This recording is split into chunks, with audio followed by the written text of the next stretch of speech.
match. Quelle finale ce soir? Voilà, comme vous l'avez dit, Fadhili Sow, vraiment, tey wane ngeen number 4, wane ngeen doole tey. Vraiment, ça me rappelle la finale de la Coupe du Sénégal. Par le représentant des parents, Monsieur Ablaye Seck.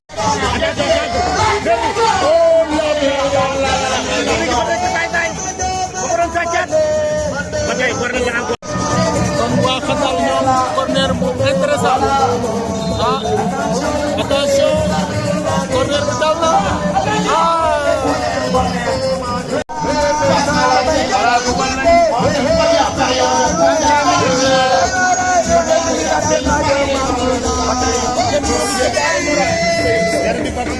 attention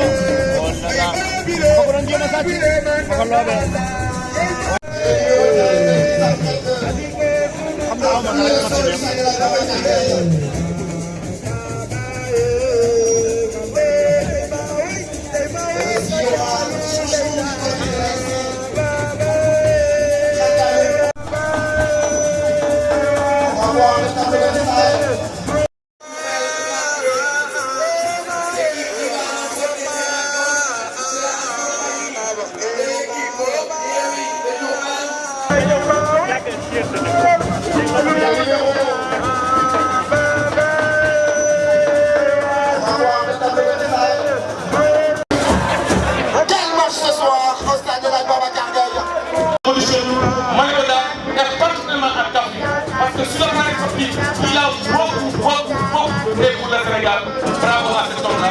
Yàlla ko yàlla yóbbu foo xam ne yaa ngi baax kontaan naa ci ñu def pour loolu nga xam ne tax ñu parce que ñu donné 5 millions c'était pas vraiment évident. Merci vraiment.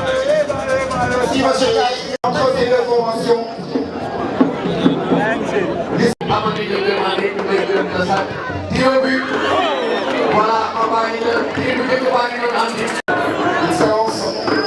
waaw Xandaaru ñoo door noonu. arbitre sifflé na lu muy def yor baa nga taxaw ma ngay daw di ñëw attention door na dugal na concentration totale excellence face à face avec les gardien de l'ASC Khandalou.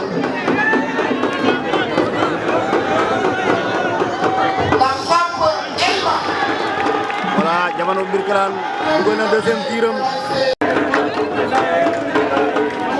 concentration maximale excellence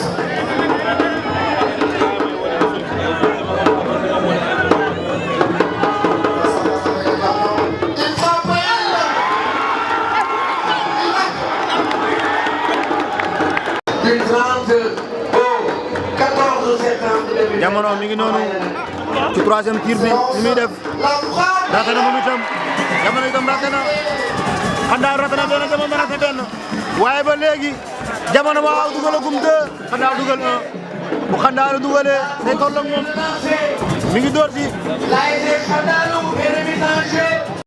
Monsieur Fofana, développement communautaire, et pour le reste du CND, je leur rends un vibrant remerciement pour le déplacement et le stade El Hadji Babacar Gaye. Également, le président de la zone 1A, monsieur Alaaji Buuba noonu ni muy def bu dugalee Jamono Gueye day gën a am yaakaar qu'est-ce qu'il va faire dugal na de l'équipe qui va remporter ce trophée-là. 5e tir.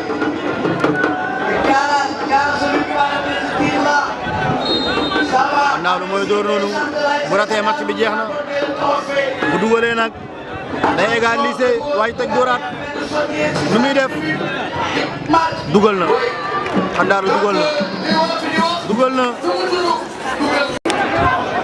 Une séance face à face avec les gardiens de l'ASC Khandalou. S'il arrête, c'est penalty. Ça c'est la guitare de fer. Mais s'il marque, l'ASC Jamono y va directement en phase nationale. Une séance face à face avec les gardiens.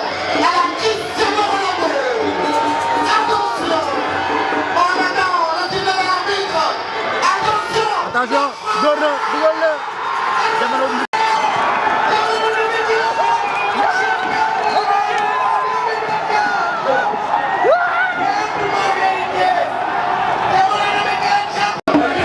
dañuy jox jamono bu Birkelane téeméeri junne en attendant ñu bàyyi ko réserve laay see xandaalu jamono de merci beaucoup vraiment tous nos encouragements maintenant c'est au tour de l'équipe le capitaine jox leen ko ren mu yëkkati ko mu nekk loo xam ne vraiment rafet na avec enveloppe am mu nekk loo xam ne vraiment ñu koy féliciter bu baax a baax. Voilà le joli trophée offert par le parrain Michel Abdoulaye Seydou Sow. Rendez-vous est pris l'année prochaine. Merci à tous et à toutes. Merci de votre aimable attention. Tey guddi gi dina gudd Birkelane. Voilà jamono de Birkelane qui va soulever le trophée régional. Donc ñuy xaarandi rek. moom mooy enveloppe bi muy enveloppe boo xam ne bu am solo vraiment jamono de Birkelane moom mooy soulever donc le joli trophée ñu xaarandi rek mu yëkkati ko. Atia inspecteur des sports départemental monsieur Badara Ndaw vraiment ji nga Birkelane tey guddi gi dana gudd tey amul nelaw Birkelane tey dana gudd waaye waajal leen phase nationale dans la région. Voilà mu ngi noonu l'inspecteur des sports départemental monsieur Badara Ndaw qui va soulever la coupe. Voilà mu ngi noonu coupe baa ngi noonu ça y est c'est fait merci beaucoup à l'ORCAV. waaw bon dañuy sant yàlla d'abord parce que vraiment organisation bi ku fi ñëw dina xam ne réussir na mais réussite boobu buñ ko amee ñu ngi ciy sant le ministre Abdoulaye Seydou Sow parce que tey lépp lu ñu def fii doole bi ñu ci wane lépp moom moo ko def.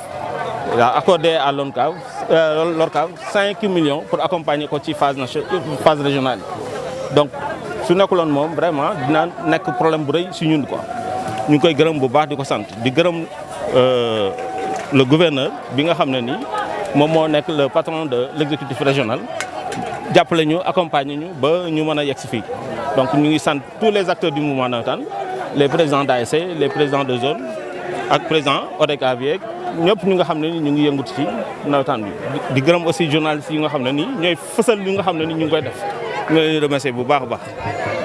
sa message ci kii bi ndaw ñi lan la ñuy dugg ci navétane. waaw message bi mooy que ñu def lépp lu ñuy def nañ ko def ci teg ak tey ak discipline di lancer appel bu baax ci ndaw ñi que ñi nga xam ne nii moom la gouvernement bi bëgg ñu def des vacances citoyennes ñu jëm ci dugal suñu loxo ba nga xam ne nii dinañ xam ne nawetaan bi mu ngi def des activités citoyennes donc loolu ñun pare nañ pour accompagner leen ci gunge leen ci ba nga xam ne nii vraiment la région de Kaffrine du des ginnaaw si li nga xam ne nii moom la gouvernement bi bëgg. waaw équipe bu war a représenter Kaffrine d'abord mu ngi commencé si ku gagné fii tey c'est vrai que sur le terrain jamono moo gagné mais am na comme nawetaan la ñuy def des contentieux yoo xam ne nii après match la léegi suñu génnee ci loolu dinañ xam effectivement ban équipe moom mooy représenter la région de Kaffrine su boobaa lépp lu ñu mën pour accompagner ko pour que vraiment mu def une bonne prestation au niveau des phases nationales incha allah dinañ ko def.